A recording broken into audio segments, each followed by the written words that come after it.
Data collaboration is really the foundation of the way Publicis looks at marketing. And it starts with our acquisition of Epsilon, which put identity at the center of all of our marketing activities for our clients.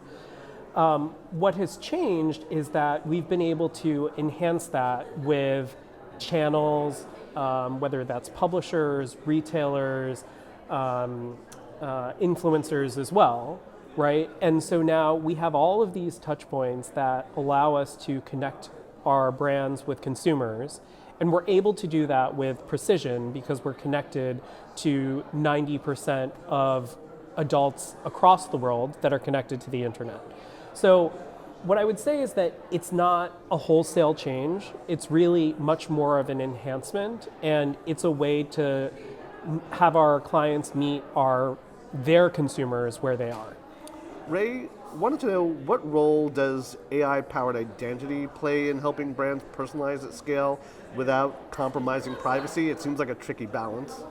Yeah, it's a really good question. I mean, the identity piece is really at the core. What AI allows us to do is get much more nimble in terms of how we analyze those audiences down to a level of one, right? So if we have a brand that wants to connect one-to-one with a consumer, that's the AI layer that allows us to do that sequentially across channels, across different elements that we learn about the consumer through that journey. So I think that's really the value of AI-powered identity.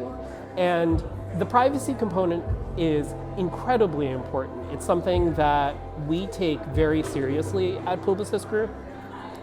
And all of our data is handled in a privacy compliant manner with ethics at its core. So, as we think about personalization, it's very much about finding those signals without violating any of the privacy laws or even venturing anywhere near that territory.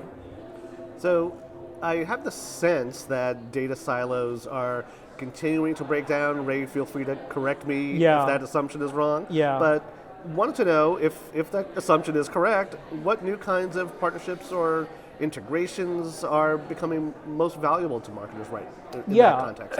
I think the best way to answer that question is to follow the consumer. And so find out the places where they spend time and where they dwell. And so we know that consumers are spending a lot of time in social, that they're spending a lot of time in streaming, and that they're spending a lot of time in commerce. So to me, those are all signals in terms of where the data silos need to converge. And you're right, they are starting to collapse, and we're starting to see sharing across those different data elements. And ultimately, I think the owners of those data recognize the value to the consumer. Ultimately, we're in the business of delivering value to our consumer, showing up in the places where they are at the moments that they need with the information that they want. And so to the extent that all of those different data owners are able to collaborate and make that available to a brand, I think it's a triple win across the board.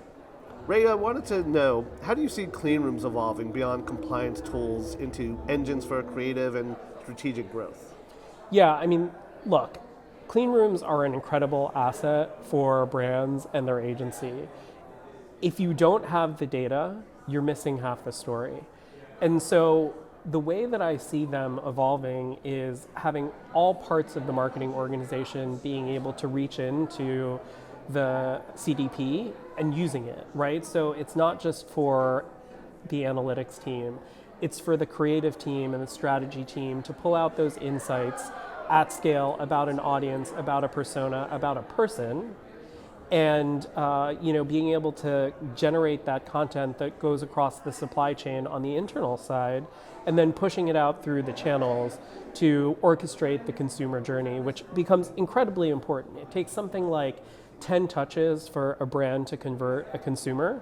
And so the CDP is the secret unlock to be able to know how the consumer has engaged with the brand or the prospect has engaged with the brand. And that informs the creative strategy throughout. So we talked a lot about the ways that you're working to make data seamless along with where audiences are. So with that in mind, when it comes to connecting data across channels, what do you see as the biggest opportunity and maybe the biggest challenge for advertisers right now? Yeah, I mean, look, advertising is about intimacy at scale. How do we create the sense of knowing you as an individual, knowing that we're doing the same thing for many? And so I think that's the greatest opportunity, is that sense of a relationship, that sense of a personalized experience between brand and consumer. We see a lot of value when brands do that well, not just financial value, not just in terms of revenue, not just in terms of conversion, but in terms of love for the brand, forgiveness of the brand when something goes wrong down the line. So there's a lot of value that accrues from that level of personalization. So I would say that's the opportunity, and unlocking the totality of the opportunity is sort of the holy grail of marketers. The challenge, I think, is making sure that we are very respectful in how we do that. And what I mean by that is when we show up in these moments, we have to be authentic, not just to what the consumer wants, but to who the brand is. There's plenty of examples of where brands get it wrong. And so it's a risk. Consumers are permissioning us into their lives with the data that they give us about themselves. So the responsibility is on us as marketers to use it respectfully.